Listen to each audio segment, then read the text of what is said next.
बिस्मिल्लाहिर्रहमानिर्रहीम। आज बात करेंगे एक ऐसी शख्सियत के बारे में जो अरसा दराज तक इंडियन इदारों के लिए काम करती रही और ये सारा मामला रिकॉर्ड पर है और उन पर इंडियन इदारों के लिए पाकिस्तान में लॉबिंग करने और उनके मददगार होने, उनकी सहूलतकार होने के इल्जामात के अलावा कौमी सलामती इदारों के खिलाफ इंटरनेशनल लेवल पर इश्तिहारबाजी, इंडियन इदारों की माँ पर पाकिस्तान के कौमी सलामती के इदारों को बदनाम करने के लिए यहाँ आलाकार का किरदार अदा करने समेत की इल्जामात की एक लंबी फहरिस्त है, जिसमें 2 अरब 39 करोड़ रुपए के गैर कानूनी फंड्स के इस्तेमाल, 2500 गैर कानूनी भर्तियों वगैरह शामिल हैं। लेकिन सोने पे सुहागा वजीर आज़म पाकिस्तान जो इत्तेसाब के चैंपियन बनते हैं, उन्होंने ना सिर्फ उन्हें अपनी काबीना में बतौर मामले खसूसी शामिल किया, बल्कि उनकी रसाई मुल्क के हसास तरीन दफातर तक कर दी, जहाँ हसास तरीन मालूमात डिस्कस होती थी और हसास तरीन मीटिंग्स में वो बाकायदा शरीक होते थे। मजीद सोने पे सुहागा, उन्हें कलमदान भी एक ऐसे महकमे कर दिया जहाँ उनके खिलाफ तहकीकात हो रही थी और जो अफसर तहकीकात कर रहे थे उन्हें उन्हीं का ही बास बना दिया गया, जिसके बाद कौमी एहतसाब ब्यूरो और FIA में उनके खिलाफ जारी इंक्वायरियाँ पहले सर्द खाने में डली और अब इस वक्त बज़ाहिर ये लगता है कि वो क्लोज हैं, क्योंकि उसके तफ्तीशी अफसर भी तब्दील करा दिए गए। और हालांकि हमारे जो चेयरमैन नैब और DG FIA वाजिद ज़िया और चेयरमैन नैब जो जस्टिस साहब हैं, वो उनका दावा है कि वो किसी प्रेशर में भी नहीं आते और किसी ताकतवर से ताकतवर के खिलाफ कार्रवाई करते हैं, लेकिन उसके बावजूद वहाँ पे उनके खिलाफ जो होने वाली इंक्वायरीज हैं वो फिलहाल अरसा दराज से बंद पड़ी हैं। इस हवाले से हम तमाम तर बात करेंगे सरकारी फाइल्स से, और जिसमें हम आला तरीन सरकारी अफसरान की राय वो आपके सामने रखेंगे और तमाम डॉक्यूमेंट्स के साथ बात करेंगे। और डॉक्यूमेंट्स जो इस मौजू पे हैं वो एक लंबी फहरिस्त है, वो तमाम डॉक्यूमेंट्स आपको स्क्रीन पे दिखाएं। इससे कबल आपसे गुजारिश है कि अगर आपने अभी तक हमारा चैनल सब्सक्राइब नहीं किया तो अभी सब्सक्राइब का बटन दबाएं और साथ ही बेल आइकन भी दबा दें, ताकि आपको हमारी हर नई आने वाली तहकीकाती स्टोरी का पता चल सके। ये शख्सियत हैं यूसुफ बेग मिर्जा, जो 3 मरतबा पाकिस्तान टेलीविजन के MD रहे हैं। इनके भारतीय इदारों के मुलाजम होने के हवाले से तस्दीक और इनकी अपने प्रोफाइल और उसके अलावा मुख्तलिफ इदारों जो पाकिस्तानी इदारे हैं उनकी आपस की जो कॉरस्पॉन्डेंस है, जिसमें इनकी इंडिया के लिए काम करने के हवाले से, इंडियन इदारों के लिए काम करने के हवाले से और कौमी सलामती इदारों के खिलाफ काम करने और इंडियन इदारों के बिहाफ पे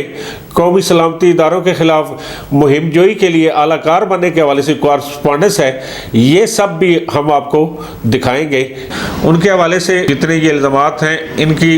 इंक्वायरी रिपोर्ट एक सेक्रेटरी इंफॉर्मेशन ने भिजवाई। उनकी फाइंडिंग्स जो हैं 5 सफ़ात पर मुश्तमिल हैं, जबकि उसके साथ काफ़ी सारे डॉक्यूमेंट्स हैं, जिसमें उनकी अपॉइंटमेंट, तमाम सवालों के जवाब और मुख्तलिफ किस्म के एनेक्सचर और उनके अरसे में इस्तेमाल होने वाले फंड्स की ये तफसीलात हैं, ये आप अपनी स्क्रीनों पे मुलाजा कर सकते हैं। इसमें साबिक़ वज़ीर इत्तलात मुशाहिद हुसैन सैयद के वो डॉक्यूमेंट्स मौजूद हैं साइनों से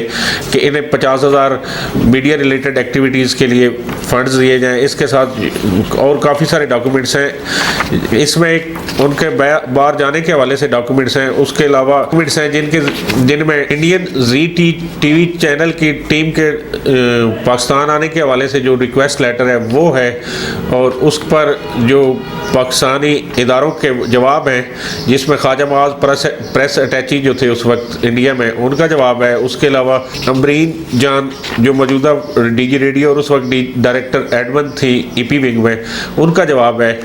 उसके अलावा यूसुफ बेग मिर्ज़ा के अपॉइंटमेंट लेटर्स हैं मुख्तलिफ अदवार के, और उसके मुख्तलिफ अदवार में होने वाली भर्ती और दीगर इश्यूज़ के,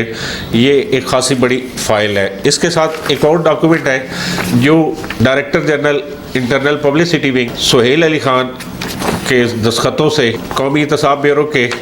इन्वेस्टिगेशन ऑफिसर मखदूम असदुल्लाह को भिजवाया गया, और उसकी कापी राहील आज़म डिप्टी डायरेक्टर कोऑर्डिनेशन को भिजवाएगी। इसके साथ यूसुफ बेग मिर्ज़ा के दीगर डॉक्यूमेंट्स हैं, जिनमें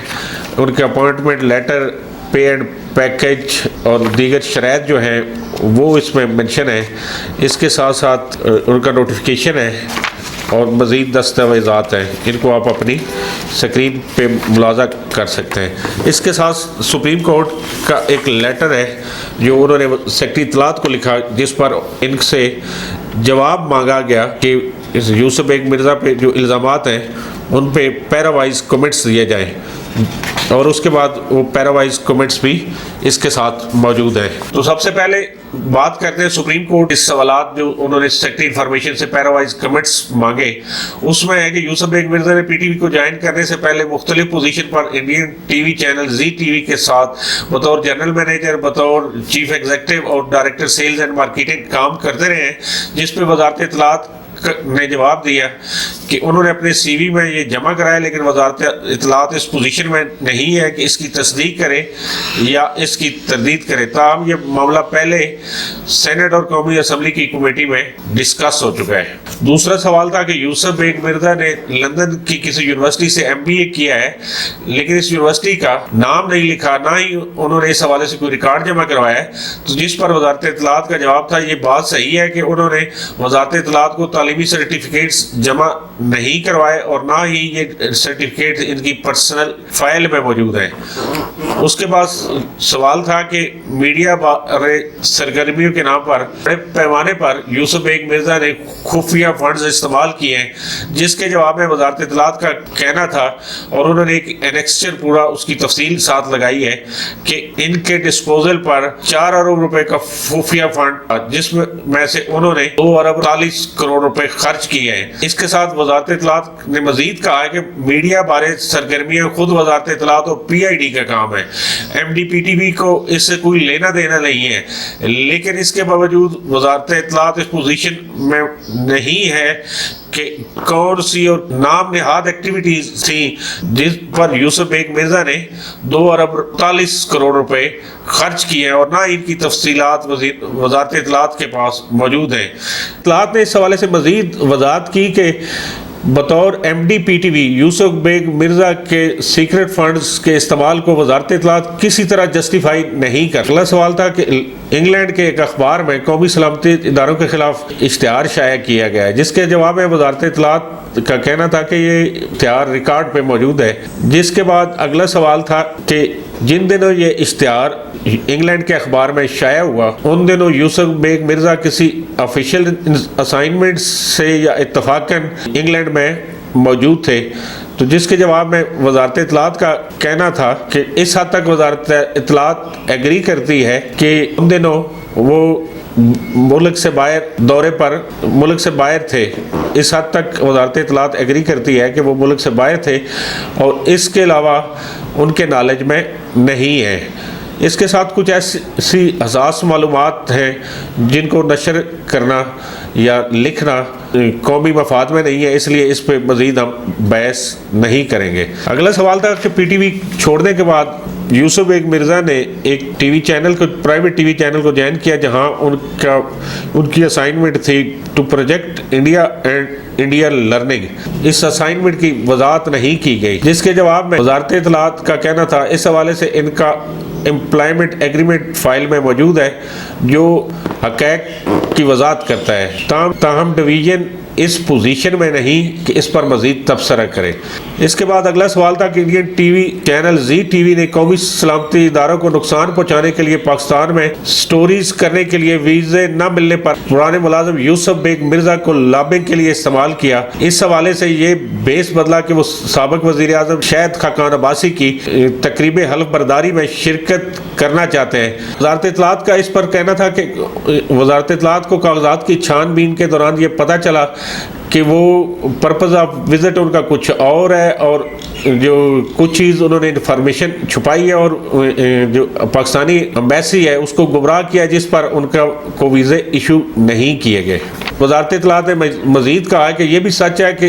जी टीवी की साफ़ियों ने वीज़ों के लिए अप्लाई किया। अगला सवाल था कि यूसुफ बेग मिर्ज़ा और इंडियन जर्नलिस्टों को, जी टीवी की टीम और दीगर इंडियन जर्नलिस्टों को वीज़े जारी करने के लिए लॉबिंग करते रहे हैं, जिसके जवाब में वज़ारत इत्तलात ने कहा कि वज़ारत इत्तलात किसी किस्म का तबसरा करने की पोजीशन में नहीं है। वज़ारत इत्तलात ने इनके इखलाकी स्कैंडल्स पर बात करने से इनकार करते हुए नो कमेंट कहा, जबकि दूसरी तरफ उन्होंने कहा कि यूसुफ बेग मिर्ज़ा ने बगैर किसी कम्पिटिटिव प्रोसेस के 2335 अफराद को भर्ती किया, जो कि मामला रिकॉर्ड पे है, जबकि ایسے افراد کو بھی بھرتی کیا جن کی اہلیت ہی نہیں تھی پی ٹی وی کے کرائیٹیریا کے مطابق بھرتی ہونے کی. یا تو ان کی ایج زیادہ تھی، اوور ایج تھے، یا ان کی تعلیم جو کرائیٹیریا تھا اس سے کم تھی، یا 3rd ڈویژن پاس تھے، لیکن اس کے باوجود انہوں نے ان 200 افراد کو بھرتی کیا. اس کے علاوہ 143 کیسز جو ہیں گروپ ایوارڈ اور 245 کیسز میرٹ انکریمنٹ کے، وہ بھی منظر عام پر وزارت اطلاعات لائی ہے اور ان کو نکالا ہے وہاں سے. جبکہ فیک ڈگریوں والوں کو بڑے پیمانے پر معافی دینے کے کیسز بھی ریکارڈ پر ہیں. وزارت اطلاعات نے مزید کہا کہ ان کے دور میں فائنانشل سائٹ پہ 15 آڈٹ پیراز جو ابھی تک پینڈنگ پڑے ہیں، جو مس پروکیورمنٹ، irregular appointments اور undue favor in purchase of private production and undue personal gains کے حوالے سے ابھی بھی موجود ہیں جو سیٹل نہیں ہو سکے. یوسف بیگ مرزا نے پی ٹی وی جو کہ ان کے دور میں بھی خسارے میں چل رہا تھا، جیل سازی سے حکومت کو اکاؤنٹس اس طرح شو کیے کہ وہ پرافٹ میں چل رہا ہے. دوسری طرف انہوں نے پینشن فنڈ کو بھی غیر قانونی طور پر دفتری اخراجات کے لیے استعمال کیا، جس کی وجہ سے بعد ازاں پی ٹی وی کے لیے اپنے ملازمین کو پینشن دینا مشکل ہو گیا. اور ان کے ان اقدامات کی وجہ سے پی ٹی وی آنے والے دنوں میں ہر حوالے سے مشکل میں رہا. یوسف بیگ مرزا کے حوالے سے یہ تمام چیزیں ہمارے اداروں کے پاس موجود ہیں. قومی احتساب بیورو میں بھی یہ ریکارڈ موجود ہے، جبکہ ایف آئی اے میں یہ انکوائری بڑا عرصہ چلتی رہی ہے. جبکہ دوسری طرف یہ ساری صورتحال وزارت اطلاعات نے سپریم کورٹ میں بھی ان کے خلاف جمع کرائی. مزے کی بات یہ ہے کہ وزیر اعظم عمران خان نے وزیر اعظم بنتے ہی یوسف بیگ مرزا کو وزارت اطلاعات پہ ہی اپنا معاون خصوصی بنا دیا، جہاں ان کے خلاف پہلی انکوائریاں بھی چل رہی ہیں اور ان افسران کے سروں پہ بٹھا دیا جو ان کی انکوائریز پر کام کر رہے تھے اور ان کا جو ریکارڈ ہے نیب اور ایف آئی اے اور دیگر اداروں کو فراہم کر رہے تھے. وزیر اعظم کا یہ ایک طرح کا نیب اور ایف آئی اے کے لیے بھی میرے خیال میں پیغام تھا، جس شخص کے خلاف وہ انکوائری کریں وہ ان کا مشیر ہے، جس کا نتیجہ یہ ہوا کہ یہ جو انکوائریز جاری تھی وہ سست روی کا شکار ہونے کے بعد ان کے انویسٹیگیٹر نیب میں بھی تبدیل کر دیا گیا، جس کے بعد گزشتہ سال سے اب تک انکوائری پینڈنگ پڑی ہے. یوسف بیگ مرزا گزشتہ نومبر تک وزیر اعظم کے معاون خصوصی رہے. ایک طرف تو ان کا کیس بند ہوا، دوسری طرف ان کو یہ فائدہ ہوا کہ ان الزامات کے باوجود وہ وزیر اعظم سیکریٹریٹ میں ہونے والی تمام میٹنگز میں شریک ہوتے تھے، کیبنٹ کی تمام میٹنگز میں شریک ہوتے تھے. وزیر اعظم سیکریٹریٹ میں بھی ان کا دفتر تھا، وزارت اطلاعات میں بھی دفتر تھا، اور تمام حساس ترین ایشوز پر جو ریکارڈ ہے، معلومات ہیں پاکستان سے متعلق، ان تک ان کی رسائی اس عرصے میں سرکاری طور پہ رہی ہے. حالانکہ ان کے خلاف انڈین ایجنٹ ہونے کا، انڈین ٹی وی چینلز کے لیے کام کرنے کا، پاکستان کے جو قومی سلامتی کے ادارے ہیں ان کے خلاف بیرون ملک اشتہار چلوانے کا اور یہاں پر انڈین ٹی وی چینلز کے لیے لابنگ کرنے کا، جو پاکستانی اداروں کے خلاف مختلف طرح کی گھٹیا قسم کی پروپیگنڈا مہم کے لیے یہاں آنا چاہتے تھے، ان کے ویزوں کے لیے کام کرنے کا الزام تھا. اس صورتحال سے یہ ظاہر ہوتا ہے کہ پاکستان میں قومی احتساب بیورو، ایف آئی اے اور دیگر اداروں سے بھی کچھ ایسی طاقتور لابیز، مافیاز بیٹھے ہوئے ہیں جو ایک ایسی شخصیت جس پر کرپشن کے بھی بڑے پیمانے پر الزامات ہیں، غیر قانونی بھرتیوں کے بھی الزامات ہیں اور پاکستان کے سلامتی کے اداروں کے خلاف کام کرنے کا بھی الزام ہے، ان کو نہ صرف وزیر اعظم کا معاون خصوصی بنوا دیتی ہے بلکہ اب تک کوئی کارروائی بھی نہیں ہونے دیتی. جبکہ دوسری طرف انہیں حساس ترین معلومات جہاں ڈسکس ہوتی ہیں ملک کے حوالے سے، وہاں ان دفاتر تک ان کی رسائی ان ایوانوں تک انہیں پہنچا دیتی ہے. یہ صورتحال اب تک چلے گی. ہماری قوم، ہمارے ملک اور قوم کے ساتھ اس طرح کے مذاق ہمیشہ ہوتے رہیں گے. ہمیں یہ دیکھنا ہے اور ہمارے اداروں کو یہ دیکھنا چاہیے کہ اب یہ مذاق ختم ہونے چاہیے. اور اس طرح کے صورتحال میں جو بھی ملوث لوگ ہیں، جن لابیز نے اس طرح کے لوگوں کو اس طرح کی سیٹوں پہ بٹھایا ہے، یا تو ان کے خلاف جو انکوائریز ہیں ان کو فائنلائز کیا جائے. اگر وہ بے گناہ ہیں تو انہیں بے گناہ قرار دیا جائے. دوسری صورت میں انہوں نے اگر 2.5 ارب روپے غیر قانونی استعمال کیے تو ان سے ریکور کیے جائے. غیر قانونی بھرتیاں کی ہیں تو جس طرح دیگر لوگوں کے خلاف کیسز بنے ہیں اس طرح ان کے خلاف بھی کیس ہونا چاہیے. اب دوسری صورت میں نا ان کے خلاف یہ وہ کیس جس طرح دیگر لوگوں کے خلاف کیسز بنے ہیں ان کے خلاف اس طرح کیس ٹرائل ہونا چاہیے اور ملکی سطح پہ یہ میسج دینا چاہیے کہ قانون سے کوئی بالاتر نہیں ہے اور ملک کا مفاد سب سے سپریم ہے. हमें इसी पे काम करना चाहिए और हमें इसी को ही आगे लेके चलना चाहिए। इसी में हमारा मफाद है, इसी में हमारे आने वाली नस्लों का मफाद है। इसी के साथ इजाज़त दें। अल्लाह हाफिज़। अगर आपने अभी तक हमारा चैनल सब्सक्राइब नहीं किया तो अभी सब्सक्राइब का बटन दबाएं और साथ ही बेल आइकन भी दबा दें ताकि आपको हमारी हर नई आने वाली तहकीकाती स्टोरी का पता चल सके।